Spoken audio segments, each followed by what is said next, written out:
தமிழக சட்டமன்ற தேர்தலுக்கான வாக்குப்பதிவு இன்று மாநிலம் முழுவதும் விறுவிறுப்பாக நடைபெற்று வருகிறது. கோவையில் உள்ள PSG college of arts and science வளாகத்தில் அமைக்கப்பட்டிருந்த வாக்குச்சாவடியில் அண்ணாமலை தனது வாக்கை பதிவு செய்தார். பொதுமக்களுடன் வரிசையில் நின்று வாக்களித்த அவர் தனது உடை குறித்து எழுந்த கேள்விக்கு, நான் கடந்த 5 ஆண்டுகளாக இதே ட்ரெஸ் கோட் தான் பயன்படுத்தி வருகிறேன், இதில் எந்த அரசியல் குறியீடும் இல்லை என கலகலப்பாக பதிலளித்தார். பின்னர் செய்தியாளர்களை சந்தித்த அவர், தமிழகத்தில் அனைவரும் தவறாமல் வாக்களிக்க வேண்டும், 84,000 காவல்துறையினர் பாதுகாப்பில் ஈடுபட்டுள்ளனர், மாநிலம் அமைதியாக இருக்கும் என்றார்.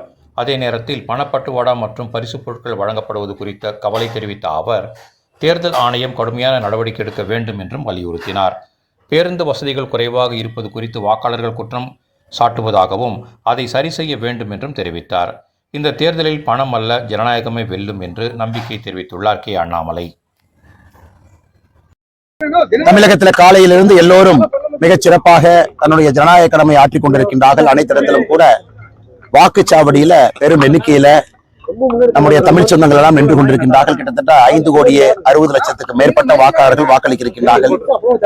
29 வயசுக்கு கீழே 1,30,00,000 வாக்காளர்கள் வாக்களிக்க இருக்கின்றார்கள். முதல் தலைமுறை வாக்காளர்கள் 18 வயசுலேயே கிட்டத்தட்ட 17 லட்சம் பேர் இருக்காங்க. அதனால் நிச்சயமாக நம்முடைய ஜனநாயக கடமையை செய்யணும், எல்லோரும் தவறாம வாக்களிக்க வேண்டும் என்று அன்போடு இந்த நேரத்தில் கேட்டுக்கொள்கின்றேன். மத்தியான வெயில் அதிகமா இருந்தா கூட பெரியவங்க கொடையோடு வாங்க, உங்களுக்கு எல்லா வசதிகளும் கூட வாக்குச்சாவடியில் ஏற்படுத்தி இருக்கிறாங்க. உட்கார்றதுக்கு சேர் இருக்கு, தண்ணி இருக்கு. அதனால யாரும் கூட தயவு செய்து வாக்களிக்காம வீட்டுல இருந்துக்காதீங்க. நம்ம ஜனநாயக கடமையை செய்யணும். தமிழகத்துல ஒரு நல்ல ஒரு மாற்றம் வரும் என்று முழுமையாக நான் நம்புகின்றேன். இன்னைக்கு கேன்வாசிங் டே கிடையாது. அதனால நான் எல்லோருக்கும் அன்போடு கேட்டுக்கொள்வது, உங்களுடைய ஜனநாயக கடமையை மனசாட்சிப்படி சரியான முறையில் நீங்கள் வாக்களிக்க வேண்டும் என்று மற்றும் ஒரு முறை கேட்டுக்கொள்கிறேன். போலீஸ் ஃபோர்ஸ் ரொம்ப கம்மியா இருக்கிற மாதிரி சொல்றாங்க.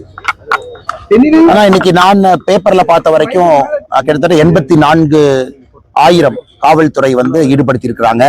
குறிப்பா தேர்தல் ரிலேட்டட் ஒர்க்கை பொறுத்த வரைக்கும் தமிழ்நாடு ஜெனரலாவே பீஸ்ஃபுல் ஸ்டேட் தான். ஒரே ஃபேஸ்ல நாம எலெக்ஷன் கண்டக்ட் பண்றோம். மக்கள் எப்பொழுதுமே அமைதியா ஓட்டு போட்டுட்டு போயிருவாங்க. போல் வயலன்ஸ் நம்மகிட்ட பெருசா இருக்காது. அதே நேரத்துல கடந்த 2-3 நாட்களா நிறைய அந்த கேஷ், கரூர்ல பாத்தீங்கன்னா 1/2 கிராம் தங்கம், வெள்ளி, கோயம்புத்தூருக்குள்ள ஏகப்பட்ட பண டிஸ்ட்ரிபியூஷன், இதெல்லாம் போலிங் ப்ராசஸை டிஸ்டர்ப் பண்ணிருக்கு. அதுல எந்த மாற்று கருத்தும் இல்லை, அது உண்மைதான். பட் அதுவும் இன்னைக்கு வாக்களிக்க வர்றவங்க இதையெல்லாம் தாண்டி மனசாட்சிப்படி சரியான முறையில வாக்களிப்பாங்கன்னு முழுமையான நம்புறேன்.